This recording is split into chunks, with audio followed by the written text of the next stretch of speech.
अच्छा, रिजल्ट इसका किस तरह का ड्रॉ होगा? इसका रिजल्ट भी उसी तरह का होगा जिस तरह का मैंने आपको लास्ट टाइम जीसी का दिखाया था, क्रोमेटोग्राम बनेगा। क्रोमेटोग्राम आपको याद है जीसी का किस तरह का था?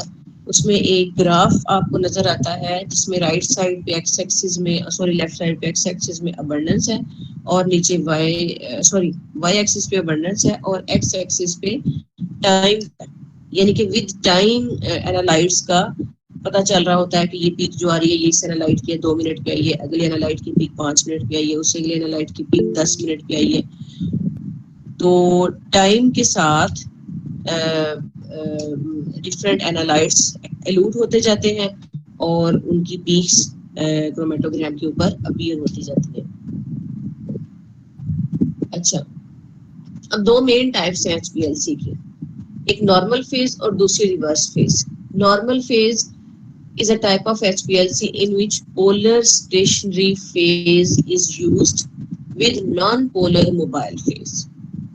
नॉर्मल फेज में क्या होता है कि जो मोबाइल फेज है, जो मूविंग फेज है, वो नॉन पोलर है।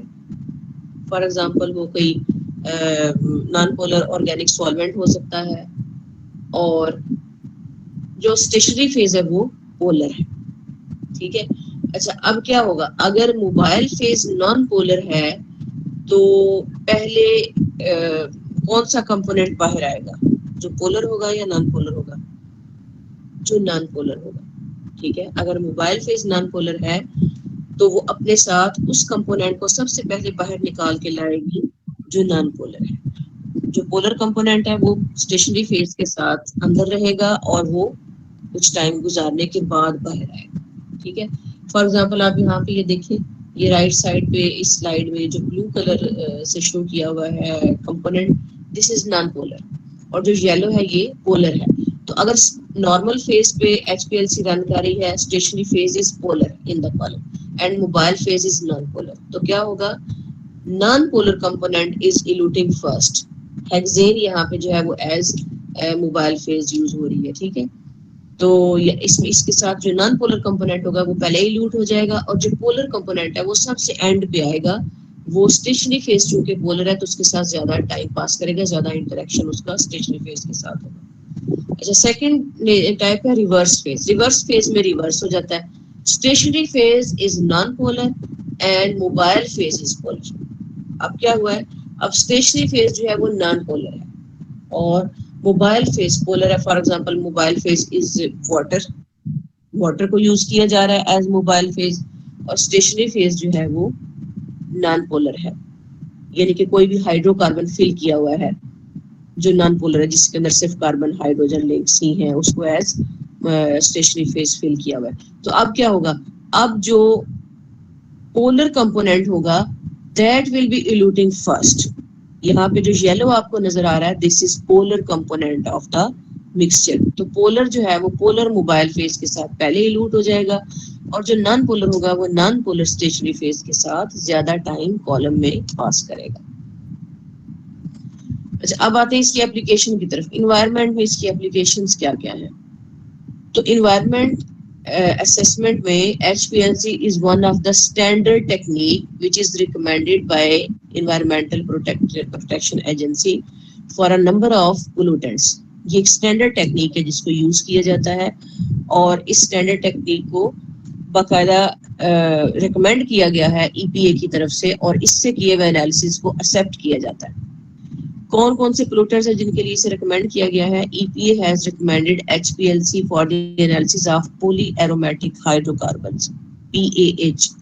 PAH are pollutants which are present in soil, which are present in water as well, and they are present in different food items as well. तो polyaromatic hydrocarbons जो है इनका analysis HPLC से किया जाना recommended है। Different types of explosives.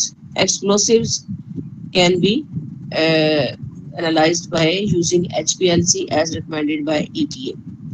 Analysis of pesticides, very importantly, बहुत सारे pesticides ऐसे हैं जिनको HPLC से एनालाइज किया जाता है। आपको पता है pesticides are one of the worst pollutant. Pesticides we are using to increase the growth, increase the yield of crops. but these are worst enemy of human beings on the earth. तो pesticides are now present in almost every type of food. It's primary or it's secondary. अब तकरीबन हर तरह की food का अगर आप analysis करें तो उसमें पेस्टिसाइड्स प्रेजेंट है. Even pesticides are identified in the mother milk. अब कुछ स्टडीज में मदर मिल्क में भी पेस्टिसाइड्स आइडेंटिफाई किए गए. ये इतने डीपली ट्रेवल कर चुके हैं हमारे एनवायरनमेंट के अंदर और हमारे फूड्स के अंदर. तो आप हर साल देखें, अगर आप रिसर्च पेपर्स को थोड़ा सा स्टडी करें, हर साल के रिसर्च पेपर्स में huge number of research papers are going to be published in which pesticides are identified by using HPLC. HPLC को यूज करते हुए पेस्टिसाइड्स को आइडेंटिफाई किया जा रहा होता है. Chlorophenoxy acids, benzidines, different types of dyes like anthraquinone, azo dyes, different types of dyes can be identified by using HPLC. Aflatoxins, aflatoxins आपने पढ़ा होगा. Aflatoxins are mycotoxins which are produced by different types of fungus. Aspergillus type fungus है जिनसे ये produce होते हैं और food के अंदर होता है. और एफ्लाटॉक्सिन जो है ये भी ट्रैवल करता है, यानी कि एक फूड से दूसरी फूड में भी ट्रांसफर होता है. यानी कि अगर एनिमल फीड ले लेता है जिसमें एफ्लाटॉक्सिन होता है तो फिर उसके मिल्क में भी एफ्लाटॉक्सिन आने लग जाता है. और aflatoxin is one of the worst pollutant because it's thermally stable.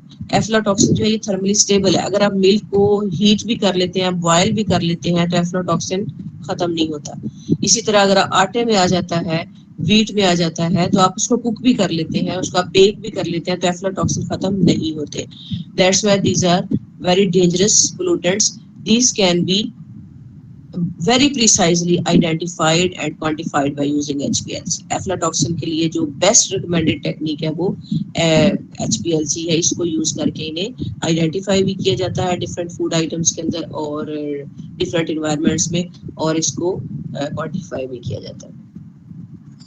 Then benzene in the body by urine analysis. अगर किसी भी वजह से किसी ह्यूमन बीइंग की बॉडी में बेंजीन चली जाती है किसी भी एक्सपोजर की वजह से, तो within the body it is transferred into T muconic acid.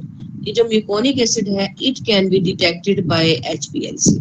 तो अगर किसी बंदे का एक्सपोजर बेंजीन के साथ सस्पेक्ट कर रहे हैं तो उसके यूरिन का एनालिसिस करके उसमें म्यूकोनिक एसिड को अगर डिटेक्ट कर लेते हैं तो we can confirm the exposure of benzene. Speciation analysis. आपको पता है स्पेसिएशन क्या होती है? Speciation means there are different oxidation states of different elements, specifically metals, but all of these oxidation states are not toxic. ठीक है, सारी states toxic नहीं होती.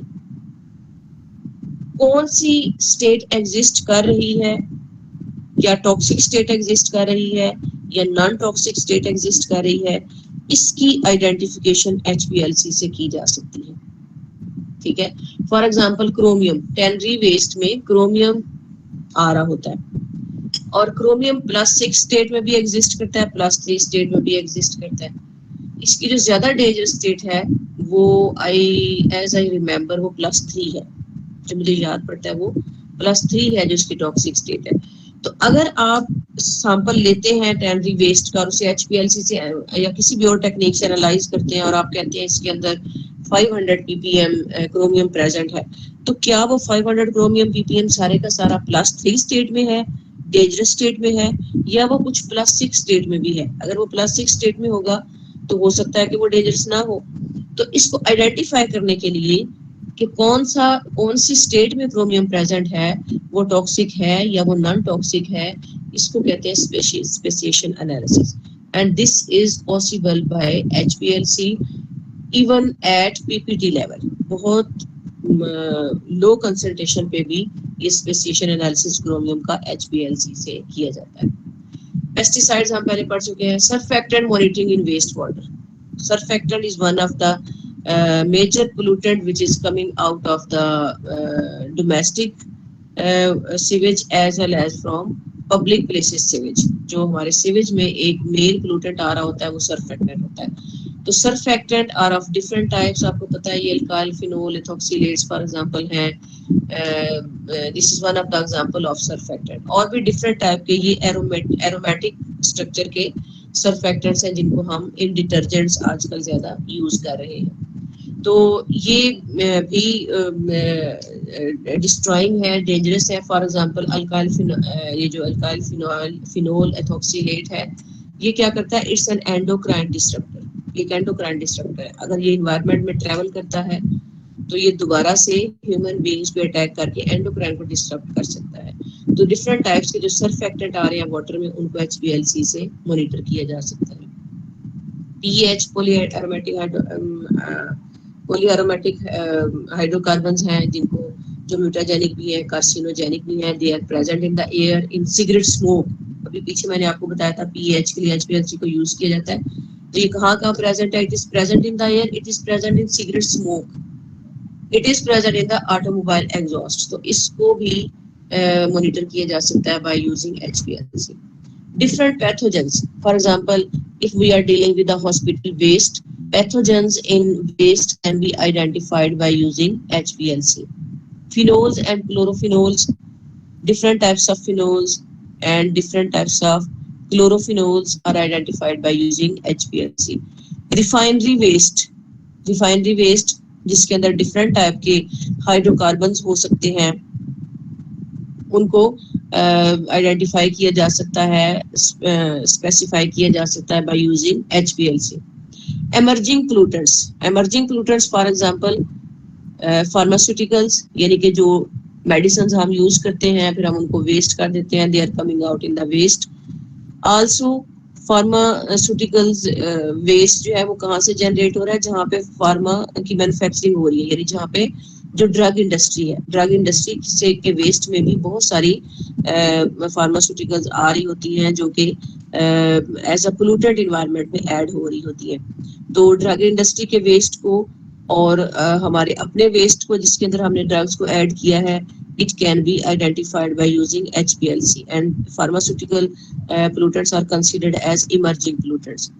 Personal care products for example different type के जो हम deodorants यूज करते हैं, lotions यूज करते हैं, serums यूज करते हैं for personal care, these are also added into the environment as a pollutant and they are considered as emerging pollutants. So these emerging pollutants can be identified by HPLC. Biological toxins जो कि अभी पीछे हमने बात की, aflatoxins. So these are different examples of pollutants which can be identified by using HPLC. ये इसकी applications हैं environment में. These pollutants may be present in air, these pollutants may be present in soil, these pollutants may be present in the water, in any environment segment. If they are present, they can be identified by using HPLC. Different types के जो pollutants हैं उनको HPLC analyse करने का protocol different हो सकता है. Special type of stationary phases use होंगी, special type of mobile phase use होगी, सैम्पलिंग डिफरेंट वे में की जा सकती है, but these pollutants can be identified by using HPLC.